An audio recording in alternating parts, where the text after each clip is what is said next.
অনুশীলনী 3.1 ৰৈখিক সমীকৰণৰ জোৰ গঠন কৰা ৰৈখিক সমীকৰণৰ জোৰ গঠন কৰা আৰু এটা গণিত কুইজত দশম শ্ৰেণীৰ 10জন ছাত্ৰ ছাত্ৰীয়ে অংশগ্ৰহণ কৰিছিল। যদি ছাত্ৰতকৈ ছাত্ৰীৰ সংখ্যা 4 বেছি তেন্তে অংশগ্ৰহণ কৰা ছাত্ৰ আৰু ছাত্ৰীৰ সংখ্যা উলিওৱা। ইয়াত যেহেতু আমি দুটা চলকযুক্ত ৰৈখিক সমীকৰণ 2 জোৰ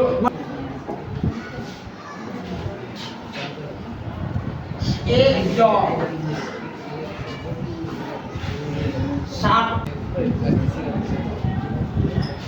10 জন গতিকে প্ৰশ্ন মতে এনেকৈ লিখিবা প্ৰশ্ন মতে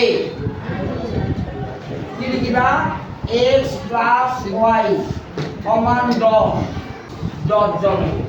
এইটো 1 নম্বৰ সমীকৰণ।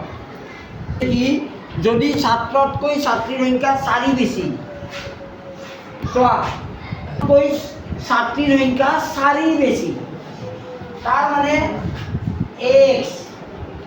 xৰ লগত যদি 4 যোগ কৰোঁ ছাত্ৰীৰ সংখ্যাটো পোৱা যাব y2।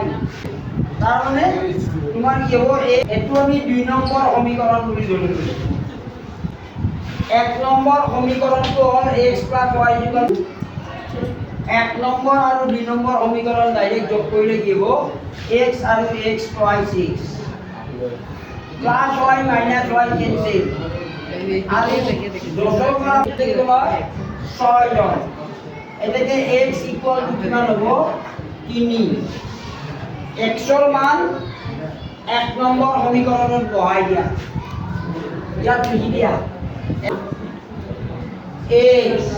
xৰ মান 3 যোগ y সমান 10 এতেকে তাৰ মানে ছাত্ৰ এইটো আমি ডাইৰেক্ট সমাধান কৰি দিম